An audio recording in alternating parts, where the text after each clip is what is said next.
Cerca de la fiesta de la Pascua, en donde Jesús sería el Cordero Pascual, estando dentro del templo, enseñó en relación con la hipocresía de los escribas y fariseos. También destacó quién había ofrendado más. Enseguida estuvo en el monte de los olivos y a la pregunta de sus discípulos ofreció un discurso sobre los acontecimientos de los últimos tiempos, en donde se destaca que la buena noticia del reino será anunciada en todo el mundo para que todas las naciones la conozcan. Entonces vendrá el fin. Vamos a disfrutar la palabra. Dice Mateo 23:29. Ay de vosotros, escribas y fariseos, hipócritas, porque edificáis los sepulcros de los profetas y adornáis los monumentos de los justos. Ay, expresión de juicio, que provocará dolor. Está dirigido a los que conocían la ley, pero eran también los que copiaban los rollos, o sea, los escribas, pero también está dirigido a los que observaban estrictamente la ley de Moisés y hacían énfasis en las tradiciones orales, o sea, los fariseos. A escribas y fariseos Jesús les llama hipócritas. Los hipócritas son personas que fingen ser lo que no son, esto es, son falsos y engañadores. En esta oportunidad, Jesús les aclara que al construir y adornar tumbas y monumentos de profetas y justos, los fariseos pretendían parecer piadosos y honorables a los ojos de las personas, pero Jesús les señala que sus acciones son inútiles y vacías. Dice Mateo 23:30. Y decís, si hubiésemos vivido en los días de nuestros padres, no hubiéramos sido sus cómplices en la sangre de los profetas. Jesús descubre lo que realmente está en el corazón de los escribas y fariseos, pues ellos, los que estaban escuchando a Jesús en ese preciso momento, habían participado en la planeación del asesinato del Mesías, todo lo contrario a lo que enseñaban con sus palabras. Dice Mateo 23:31. Así que dais testimonio contra vosotros mismos de que sois hijos de aquellos que mataron a los profetas. Esta aclaración de Jesús es puntual. Los escribas y fariseos de ese momento son testigos de sus propios actos, o sea, son responsables de sus acciones y han contribuido a la hipocresía en la sociedad. Dice Mateo 23:32. Vosotros también llenad la medida de vuestros padres. Esto significa que eran culpables de los mismos pecados de sus antepasados, pues sus antepasados habían asesinado. Con la medida que ellos lo hicieron, ahora hace alusión a la acumulación de pecados. Llenar quiere decir, están colmando, terminando de llenar, acumulando los pecados al perseguir a los profetas y al mismo Mesías de Dios. Dice Mateo 23:33. Serpientes, generación de víboras, ¿cómo escaparéis de la condenación del infierno? Serpientes y generación de víboras es una metáfora, una comparación para resaltar la naturaleza engañosa y mortal, pues como serpientes venenosas están envenenando la fe del pueblo y conduciéndolos al infierno. El infierno, dice Jesús, es un lugar de sufrimiento por estar separados de Dios, donde los pecadores son condenados a vivir en eterna desesperación. Y no lo dice la Escritura para aterrorizar, sino que expresa la gravedad del pecado y la necesidad de la salvación a través de Jesucristo. Dice Mateo 23:34. Por tanto, he aquí yo os envío profetas y sabios y escribas, y de ellos a unos mataréis y crucificaréis, y a otros azotaréis en vuestras sinagogas, y perseguiréis de ciudad en ciudad, para que venga sobre vosotros toda la sangre justa que se ha derramado sobre la tierra, desde la sangre de Abel el justo hasta la sangre de Zacarías, hijo de Berequías, a quien matasteis entre el templo y el altar. Jesús le está hablando a las personas que lo escuchaban en ese momento y se refiere a toda una generación, pero también deja saber que en todos los tiempos las personas que tengan decisiones y conductas como las que se describen en el pasaje serán objeto de las mismas consecuencias, porque Dios no cambia de opinión. Es santo, jamás aceptará el pecado. Por otro lado, los que sirven a Dios en espíritu y en verdad deben saber que enfrentarán la resistencia y la maldad de las personas en las que prevalezca esta forma de pensar y de ser. Enfrentarán la acusación, la difamación, la persecución y en ciertos casos la misma muerte por predicar el Evangelio de Jesucristo. Dice Mateo 23:36. De cierto os digo que todo esto vendrá sobre esta generación.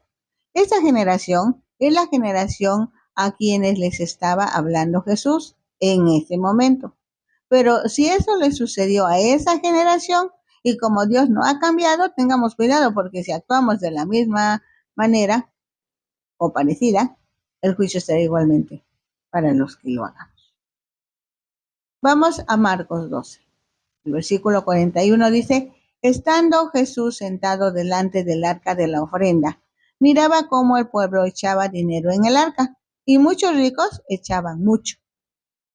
Jesús no deja de enseñar. En este relato está en el templo, cerca del lugar en donde se depositan las ofrendas, y observa la conducta de los oferentes. El pueblo en general depositaba dinero en el arca. Claro que los ricos echaban mucho dinero, pues los ricos solo tienen dinero. Marcos 12:42 dice, y vino una viuda pobre y echó 2 blancas, o sea, un cuadrante. Esta mujer tiene 2 calificativos. Viuda, pobre. Posiblemente la mujer no se dio cuenta de que Jesús estaba mirando cuánto aportaba. Estas monedas quizás sean el equivalente a los centavos en México, o sea, la moneda de menor valor. Dice Marcos 12:43. Entonces llamando a sus discípulos les dijo, de cierto os digo que esta viuda pobre echó más que todos los que han echado en el arca, porque todos han echado de lo que les sobra, pero esta de su pobreza echó todo lo que tenía, todo su sustento. En ese momento, cultural y religiosamente hablando, las ofrendas eran consideradas como un acto de devoción y creían que al dar generosamente tendrían bendiciones de Dios. Jesús corrige esta percepción al redefinir lo que significa dar y lo que realmente agrada a Dios. Dios mira la intención de cada persona que ofrenda.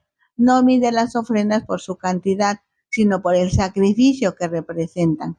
Pues el verdadero valor de una ofrenda se encuentra en el corazón que da y en la disposición de sacrificar lo que tenemos. Por esto, la viuda se convierte en un ejemplo de fe y entrega, mostrando que la verdadera riqueza no radica en lo material, sino en la entrega total a Dios. Ahora, Marcos 13, Lucas también tiene este registro. Dice Marcos 13:1. Saliendo Jesús del templo, le dijo uno de sus discípulos, Maestro, mira qué piedras y qué edificios. La grandeza del templo, uno de los logros arquitectónicos más impresionantes de su tiempo, eran la identidad y el orgullo del pueblo judío. Por eso cuando un discípulo espera que Jesús se asombre de ese edificio y los edificios de la ciudad, la respuesta de Jesús resulta impactante y desafiante. Históricamente, el templo fue construido por Salomón y luego reconstruido por Herodes el Grande, convirtiéndose en un símbolo de la presencia de Dios entre su pueblo. Y para los discípulos de Jesús reflejaba un sentido de esperanza y orgullo nacional. Dice Marcos 13:2. Jesús respondiendo le dijo, ¿ves estos grandes edificios? No quedará piedra sobre piedra que no sea derribada. La declaración de Jesús provoca una sacudida en sus expectativas, desafiando no solo su percepción del templo, sino también su entendimiento de la misión de Jesús. La revelación de Jesús deja en claro que las cosas materiales no son garantía de paz, posesión, seguridad, pues los humanos buscan seguridad en lo tangible, por ejemplo, la casa, el empleo, las relaciones, los apoyos gubernamentales, sin tomar en cuenta que lo que tiene valor, donde está la seguridad, es en la relación con Dios y en la fe que tenemos en su plan. Así que aunque las piedras y edificios pueden colapsar, la fe en Dios es un ancla que permanece firme. Conviene profundizar la conexión espiritual y encontrar en Dios la estabilidad que tanto se anhela. Vamos a Marcos, Mateo, porque vienen otros registros importantes. Dice Marcos 13:3. Y se sentó en el monte de los olivos, frente al templo. Y Pedro, Jacobo, Juan y Andrés le preguntaron aparte, dinos, ¿cuándo serán estas cosas? ¿Y qué señal habrá cuando todas estas cosas hayan de cumplirse? Y estando él sentado en el monte de los olivos, según Mateo, dice, los discípulos se le acercaron aparte diciendo, dinos, ¿cuándo serán estas cosas? ¿Y qué señal habrá de tu venida y del fin del siglo? Marcos, Mateo y Lucas se refieren a este acontecimiento. El pasaje ofrece un panorama profético para Jerusalén que inicia con la observación de los discípulos sobre la grandeza y hermosura del templo que había llevado más de 40 años en su reconstrucción y embellecimiento. Cuando Jesús menciona su destrucción, despierta en los discípulos la pregunta obligada respecto al tiempo y a las señales que les permitieran comprobar el cumplimiento de esta profecía, con el fin de estar preparados entendiendo el plan divino en medio de la incertidumbre. En el Monte de los Olivos es un lugar significativo, pues no solo es conocido por su belleza y proximidad a Jerusalén, sino que también tenía un profundo simbolismo profético en la tradición judía. El Monte de los Olivos es el lugar a donde Jesús iba a orar. Ahí Jesús experimentó angustia emocional intensa antes de ser arrestado y crucificado. Desde ese monte ascendió al cielo después de su resurrección, según Hechos 1:9-12, y se cree que en su segunda venida Jesús regresará al Monte de los Olivos, como se menciona en Zacarías 14:4. Dice Mateo 24:4, respondiendo Jesús les dijo, mirad que nadie os engañe, porque vendrán muchos en mi nombre diciendo, yo soy el Cristo, y a muchos engañarán. Aquí Jesús advierte en cuanto al engaño, pues estos eventos solo son señales de los tiempos finales. De ahí la importancia de discernir la verdad en un mundo lleno de falsedades, sin olvidar que el tiempo Cronos, tiempo en que viven los seres humanos, es diferente al tiempo Kairos, el tiempo en que Dios se mueve. Dice Mateo 24:6, y oiréis de guerras y rumores de guerras. Mirad que no os turbéis, porque es necesario que todo esto acontezca, pero aún no es el fin. Como buen profeta, Jesús menciona que los discípulos oirán sobre guerras y rumores de guerras. Eso quiere decir que sería una noticia constante entre la sociedad mundial, en tanto que Jesús no regrese a la tierra. Al hacer un recorrido histórico desde que Jesús estuvo en la tierra hasta hoy, efectivamente, las guerras han sido una noticia constante en el quehacer de la humanidad. No se turben por eso. Es un consejo directo de Jesús a sus seguidores, animándolos a no dejarse llevar por el miedo o la ansiedad ante los conflictos y disturbios del mundo. Es necesario que todo esto acontezca. Confirma la idea de que los sucesos adversos son parte del plan divino, pues Dios es soberano y a pesar de la violencia y el sufrimiento, hay un propósito en cada evento. Aún no es el fin. Indica que aunque habrá dificultades y caos, el verdadero final está aún por llegar, reconociendo que aunque los tiempos sean difíciles, Dios tiene el control, lo que ayuda a fortalecer la fe. Dice Mateo 24:7, porque se levantará nación contra nación y reino contra reino, y habrá pestes y hambres y terremotos en diferentes lugares. Levantarse contra se refiere a tensiones políticas que provocan los conflictos bélicos. Al referirse a nación y reino, da a entender que habrán conflictos globales, donde no solo las naciones individualmente hablando se enfrentan entre sí, sino que habrá movimientos que las llevarán a sufrir divisiones y revueltas internas. Jesús menciona 3 tipos de calamidades: pestes, hambre y terremotos. Peste Es una enfermedad infectocontagiosa que afecta tanto a animales como a humanos, causada por una bacteria, las más antiguas, agresivas y potencialmente letales. Es provocada por condiciones insalubres muy generalizadas en lugares de conflicto bélico. De ahí que peste también se conozca como mal olor. Hambres se utiliza para describir situaciones de privación alimentaria o falta de alimentos. Se refiere a la sensación interna de necesidad de comer por la escasez de los alimentos, derivado de los enfrentamientos bélicos. Terremoto es un temblor intenso en la superficie terrestre causada por la liberación repentina de energía en el interior de la Tierra, debido principalmente al movimiento de las placas tectónicas. Dice Mateo 24:8, y todo esto será principio de dolores. Esto se refiere a lo que menciona anteriormente en el capítulo, como engaños, conflictos que producen dolor. Ese dolor no es solamente físico, sino también sufrimientos, angustias espirituales y emocionales. Entonces, el regreso de Jesucristo será precedido por pruebas y tribulaciones que purificarán y prepararán a la humanidad para lo que está por venir. Dice Marcos 13:9, pero mirad por vosotros mismos, porque os entregarán a los concilios y en las sinagogas os azotarán, y delante de gobernadores y de reyes os llevarán por causa de mí para testimonio a ellos.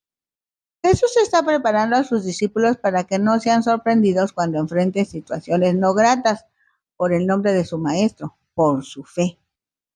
Por causa de mí, indica que la persecución no es algo personal de los gobernantes, sino que es parte de la resistencia que Jesús y sus seguidores estarían afrontando por su fe en Él.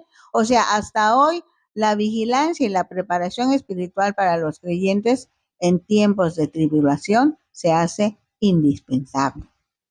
Marcos lo dice así. Marcos 13:10. Y si es necesario que el evangelio sea predicado antes a todas las naciones.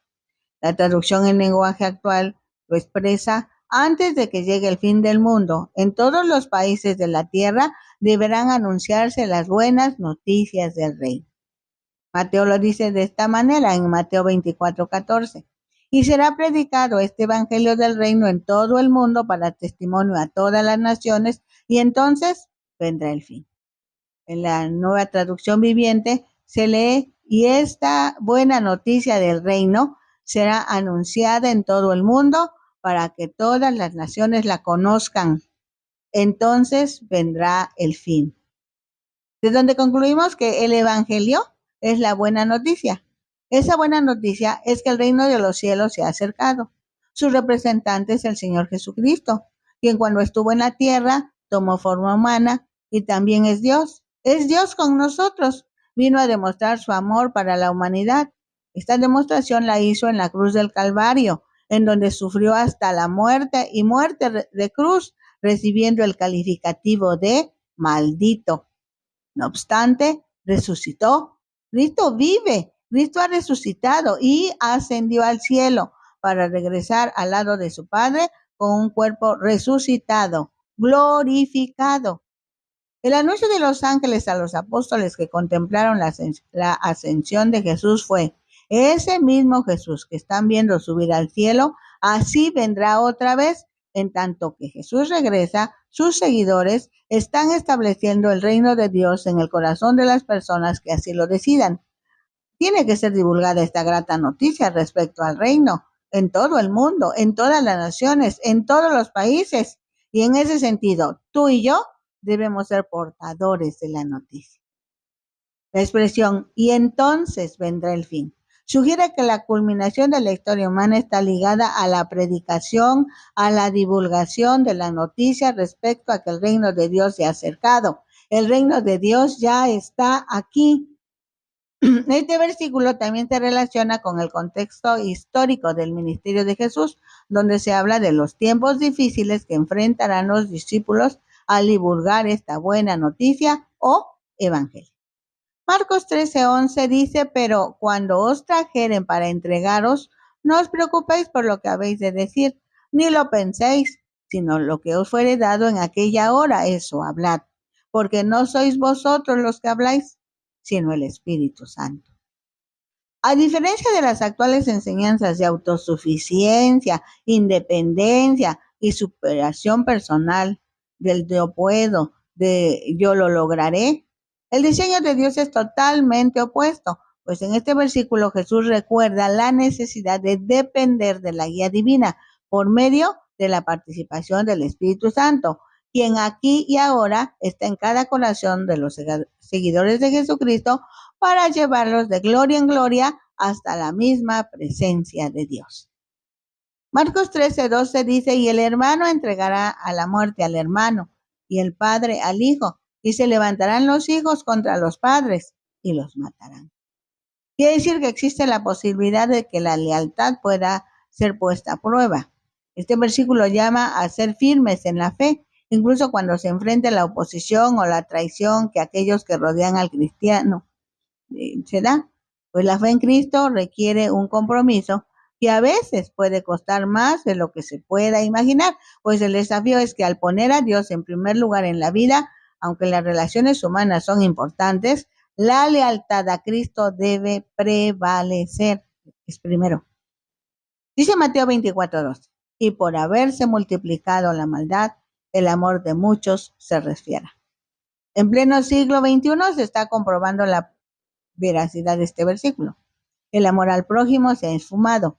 La violencia ha tomado formas inimaginables. La destrucción de la naturaleza, la destrucción de la familia y la destrucción en general ha provocado la descomposición de las relaciones humanas y la falta de compasión hacia el prójimo. Este versículo encierra un mensaje de advertencia y esperanza. Dice Marcos 13:13, y seréis aborrecidos de todos por causa de mi nombre, mas el que perseverare hasta el fin, ese será salvo. Los discípulos serán perseguidos solo por seguir a Jesús. Repetimos, serán perseguidos por sus propios familiares. El que perseverare es un llamado a mantenerse firmes en la fe y el compromiso cristiano hasta el fin de sus vidas o hasta el regreso de Cristo. Perseverar implica estar alerta y discernir, no creer a todo lo que se escucha, sino fundamentar la fe en las Escrituras. Anunciar la verdad de las buenas noticias del reino que se ha establecido en el corazón del ser humano, a pesar de las oposiciones que se puedan encontrar. La promesa de salvación tiene mucho que ver con la perseverancia, así que los creyentes deben mantenerse firmes y fieles en la fe. Dice Mateo 24:15, por tanto, cuando veáis en el lugar santo la abominación desoladora de que habló el profeta Daniel, el que lee, entienda. La abominación desoladora profetizada por Daniel, una señal del fin de los tiempos que implica la profanación del lugar santo y un periodo de tribulación para Israel y el mundo. Esta abominación desoladora tiene dos cumplimientos: la destrucción de Jerusalén por los romanos en el año 70 después de Cristo y un evento futuro antes de la venida de Cristo. Profanación del templo es un acto de adoración falsa o insincera que deshonra a Dios y causa una gran desolación. Dice Mateo 24:16, entonces los que estéis en Judea huyan a los montes.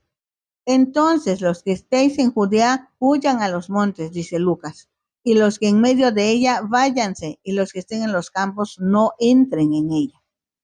Mateo 24:18 dice, y el que esté en el campo no vuelva atrás para tomar su capa.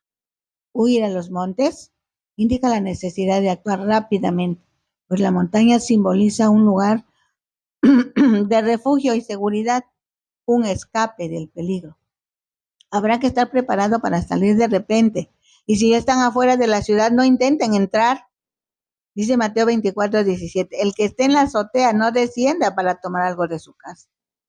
No bajar de la azotea refleja la urgencia y la prontitud que los seguidores de Cristo deben tener en esos días, pues la prioridad debe ser la salvación y la preparación espiritual, no las posesiones materiales.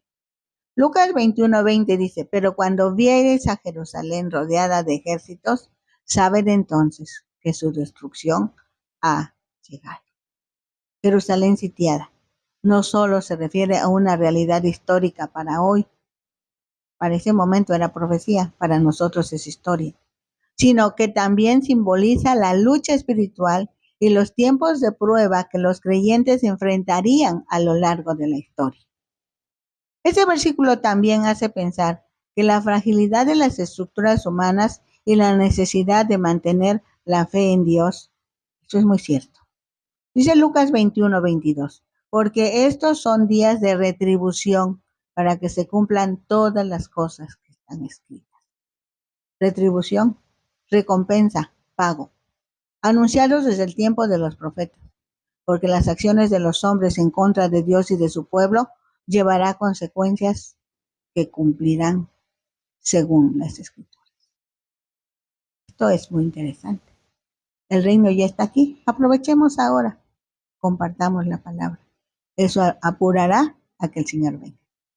Bueno, búsquennos en Ventana Virtual Cristiana Radio.